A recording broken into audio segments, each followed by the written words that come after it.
और धन्यवाद। तो दिनेश जी, कब चुनाव है, डेट बता दो, हम लोग तैयार हो जाएं। ये तो चुनाव आयोग को घोषणा करनी है। अरे आप भी बहुत करते हो। ब्रजेश भाई, मुझे स्मरण है कि एक बार कुछ दिन पूर्व, हमको लगता है वर्षों हो गया है, चुनाव के समय एक बार आपसे इसी पर चर्चा हो रही थी जी। तो हमने उस समय कहा था कि भारतीय जनता पार्टी इसलिए नहीं चिंतित होती है कि हम वो छात्र हैं जो 365 दिन अध्ययन करते हैं, और कुछ ऐसे छात्र हैं जो गेस्ट पेपर और नकल के भरोसे होते हैं। तो चिंता तो उनको करनी चाहिए कि गेस्ट पेपर से वो प्रश्न आएगा कि नहीं आएगा, नकल वो कर पाएंगे कि नहीं कर पाएंगे। अभी आप अपने वक्तव्य में कह रहे थे, अपनी स्टोरी में आप सुना रहे थे कि एक पार्टी भी सक्रिय हो गई है।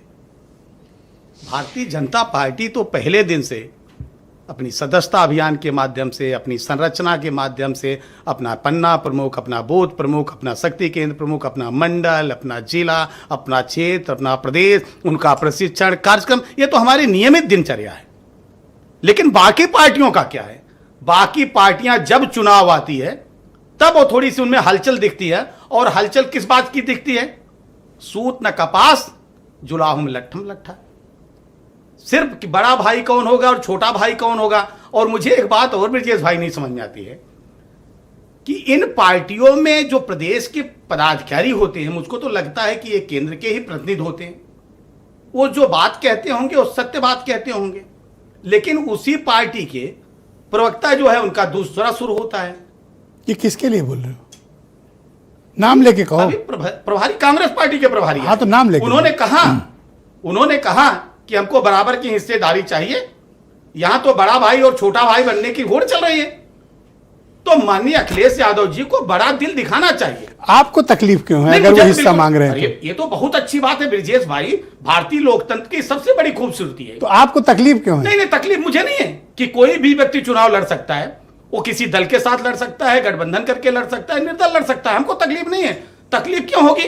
अरे कितना भी शून्य शून्य मिलेंगे ना तो शून्य ही होगा। और अगर तो शून्य दाहिने हाथ लग गया तो वो है, यहां तो दाएं बाएं का ही खेल चल रहा है। यहां तो खेल ही सारा दाएं बाएं का हो रहा है।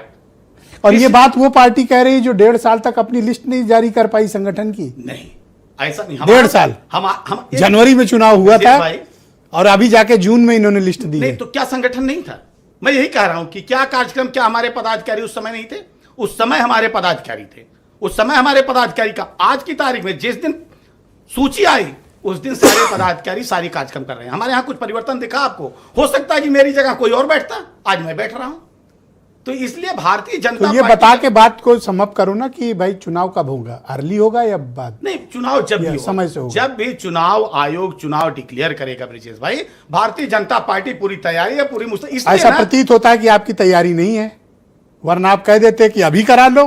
नहीं, हम तो मैं तो चुनौती देता हूं कि आप ये बात कहो कि अभी करा लो। मैं ये कह रहा हूं कि कभी हो जाए, मैं तो कह रहा हूं तो हो जाए नवंबर दिसंबर में। तैयारी हम करें, चुनाव आयोग को नवंबर के हिसाब से तैयारी आपकी लग रही है। तैयार नवंबर के हिसाब से आपकी तैयारी लग नहीं रही। इसके लिए क्या होता है ब्रजेश भाई ना, अभी एक समाजवादी पार्टी के नेता हैं, अभी आप बताओ कि नवंबर के हिसाब से तैयारी है। उदाहरण दे के करना पड़ता है ना। अभी उनकी सारी तैयारी, सारी लड़ाई हो ना यक्ष पे लड़ रहे हैं। अरे चुनाव जीतने के लिए जनता का दिल जीतना पड़ता है। और ये पार्टियां ब्रजेश भाई जिसकी आप बात की है ना, एक सवाल और फिर मैं आगे बढ़ूंगा। बस इसका नवंबर के हिसाब से तैयारी हम कह रहे हैं ब्रजेश भाई, उत्तर प्रदेश की प्रबुद्ध जनता ने इन सारी पार्टियों के उत्तर प्रदेश में शासन करने का अवसर, सेवा करने का दिया ना।